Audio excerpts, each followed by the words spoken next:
So I've been playing The Journey recently, a really interesting and unique story mode for Stalker Call of Pripyat, developed by a single guy, El Chupacabra, and released not that long ago actually, in 2021. It's a standalone mod, so you don't need the original game to be able to play it. It's a deeply flawed mod that could use some polishing, balance and gameplay fixes. It's got a lot of things I don't agree with, or at least think are missed opportunities, but it's kind of a hidden gem at the same time. It does certain things extremely well, with a ton of really good ideas that I haven't seen anywhere else, and you can really feel in every detail and design choice how the developer had a strong and unique vision for the project. And it really makes this mod stand out despite all its flaws. It's not a perfect mod, far from it, but it's definitely worth talking about, and that's why I decided to talk about it today. It's a real passion project in every sense of the term, and it's a good reminder that something doesn't have to be perfect to give you a good experience or leave a lasting impression on you. And as we'll see in this video, this is something definitely true for The Journey. Okay, enough babbling,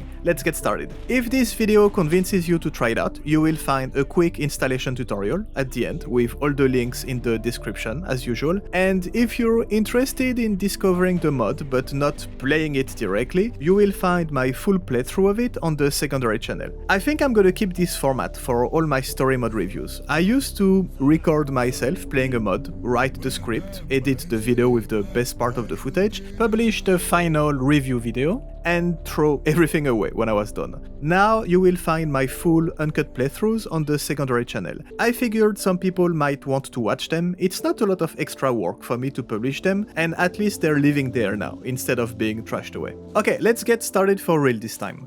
What got me into the mod first is the setting, the whole premise of it. When I read the description, The Journey takes place 20 years after the Stalker series. The factions have left the zone and only remains a few loners.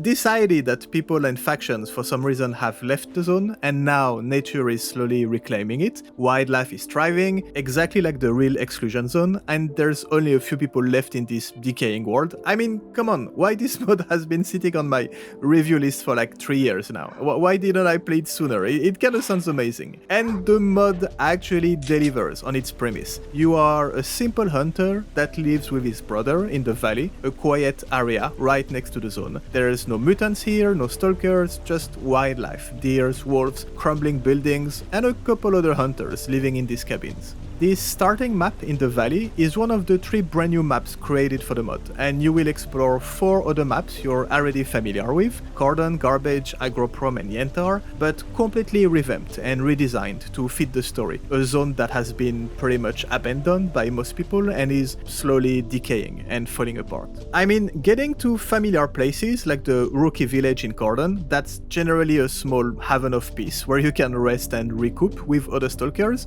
and find it completely empty, falling apart and overrun by wild dogs. That was pretty striking. And that's going to be your experience in most of the familiar places you're used to visit. But let's go back to the beginning. So you play a hunter who lives in the valley, a small peaceful outpost at the edge of the zone. One day your brother who left on a hunt never comes back, and you simply start to look around, try to understand what happened to him and try to find him. And your quest, your investigation will lead you inside the zone. A place you know is dangerous and heard a lot of stories about, that's right at your doorstep, but you never went there before. As I said, the whole story setting is pretty great, so let's focus on what the mod does right first.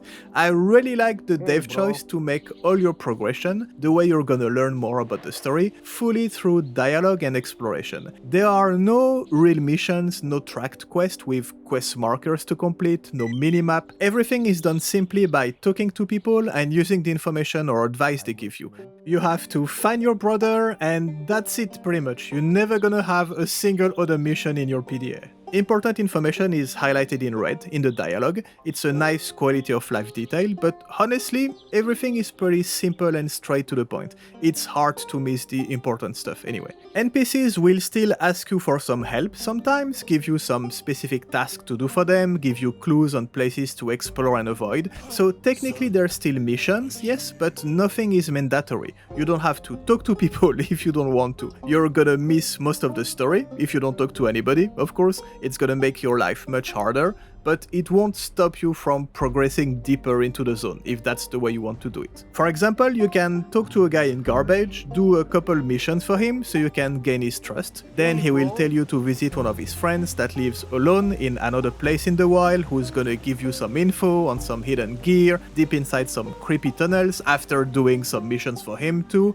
or you can simply explore at your own pace, find the tunnel entrance by yourself, and after digging through the mud for a while, find the loot by yourself, without talking to anybody or doing any missions for anybody. The whole mod works very openly like this.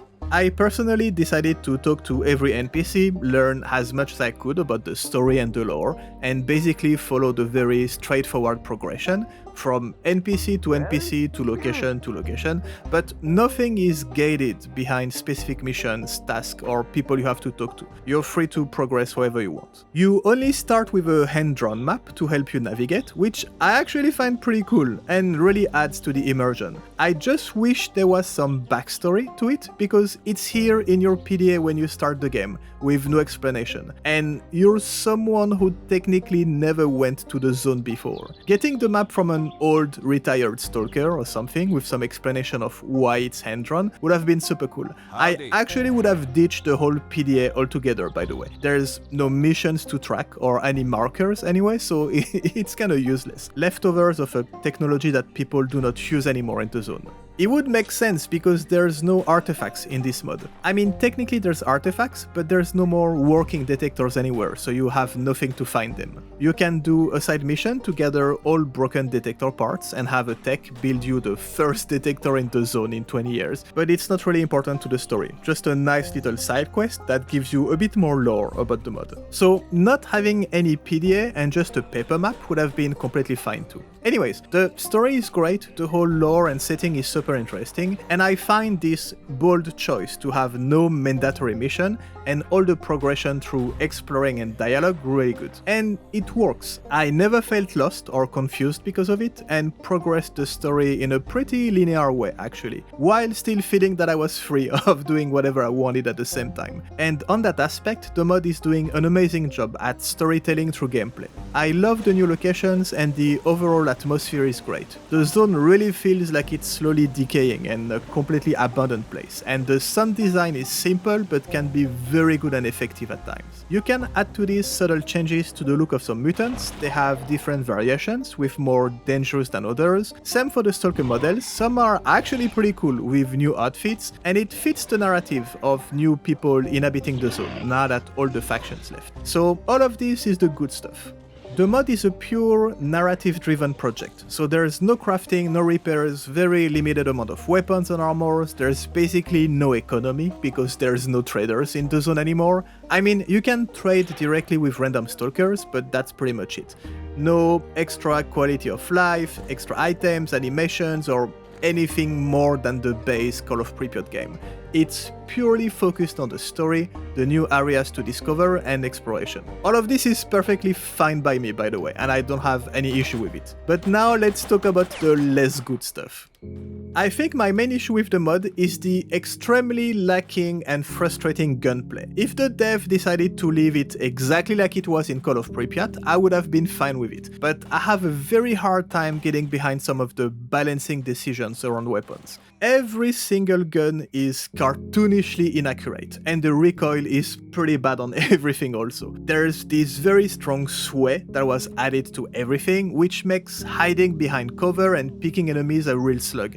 It feels like a drunk guy trying to aim his rifle and can't get a firm grip on his weapon. I understand that this could be explained by not being an experienced person with weapons in general in the story. You're a complete rookie, and it's the first time you have an AK in your hands. Fine, but this is way overtuned. It makes the gunfight so frustrating. It's one of the rare mods where I turn the difficulty all the way down, basically to trivialize and ignore every fight and simply focus on the story. That's how bad it is. And because there's no upgrades or repairs for your gear, which technically I don't mind, but here it means there's no improving, there's nothing to look forward to, there's no escaping your shitty weapons. And bushes stopping your bullets also drove me crazy, especially because they're everywhere you might want to get cover. And that's my biggest issue with the mod, to be fair, all the gunplay related elements. After that, it's a lot of little issues and things that could be fixed and improved, but nothing too serious.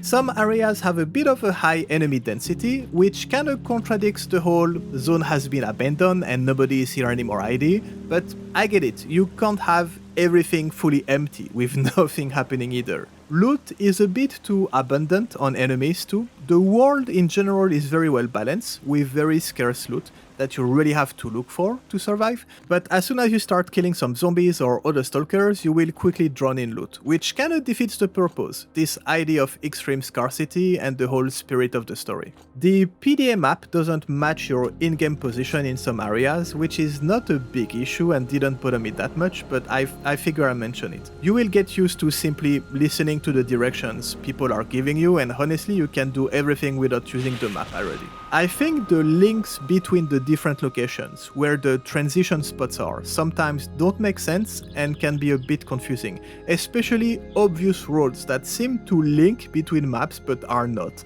That's a much bigger issue. Dialogues can be a little cheesy sometimes, with some typos here and there. It could use a little bit of polishing, but overall I enjoyed how straightforward and no BS everybody was. And I actually enjoyed the ending. I'm of course not gonna spoil it here, but I read a lot of people complaining about it, but I don't know, I actually enjoyed it. I understand people being disappointed with it.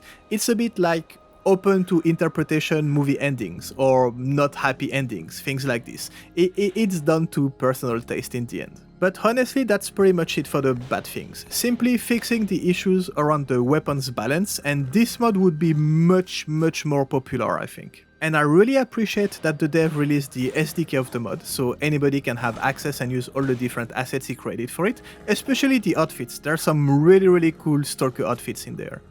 Hey, I'm editing the video right now and I realized that I completely forgot to talk about the ragdolls. This mod has some really good death animations and ragdolls, so yeah, sorry for the interruption. We're gonna finish the conclusion with a compilation of a ton of ragdolls, because I really enjoy them actually.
Oh, come on! How many of these guys are left?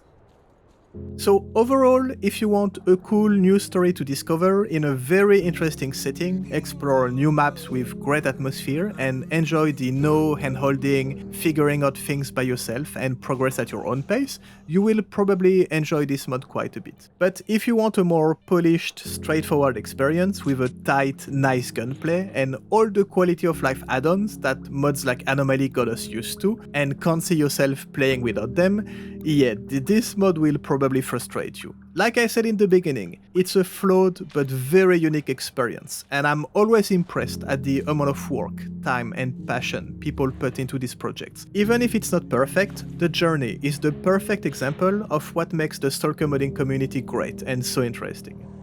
And again, if you don't feel like playing it yourself but are still interested in discovering the mod, the full playthrough will be on the secondary channel.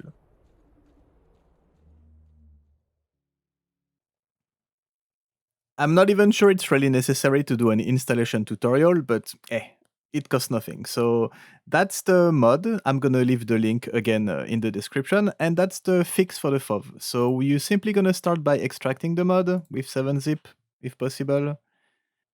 When you're done extracting, you're gonna move the folder to like your main drive. For me, it's gonna be C. And when you're here, you're gonna go to the reshared options. You're gonna copy or cut this, and you're gonna paste it in your main game folder. So you're gonna replace or like just add what's in it. We can get rid of this. It's not really useful anymore. Same thing for if you want like a specific like if you play in English, you don't have to do anything. If you want like a specific translation, it's the same thing. You're gonna copy the game data folder and you're gonna copy it in your main game folder. And that's literally it, pretty much. For the Fov Fix, you're gonna get the DLL file. You're gonna go back to your journey folder. You're gonna go to bin, and you're gonna copy it here. And you're gonna replace the file, and I'm gonna leave the comment in the description that you can do to change the Fov pretty much. And honestly, that's pretty much it. That's the executable to launch the game. You have a walkthrough too. I just need it for like one mission because I was a bit stuck, so it's not really necessary, but like it's really nice to have it here. If just in case you get stuck, you have a full walkthrough of the mod that's included in the files pretty much. And that's it. Enjoy. Yeah, it's working. I was just checking it was working. Okay. So and as usual, like you go to the option, first you do like you do all your options and then you're ready to go. Let me restart my game to make sure that everything works. And yeah, we're good. Okay, enjoy guys.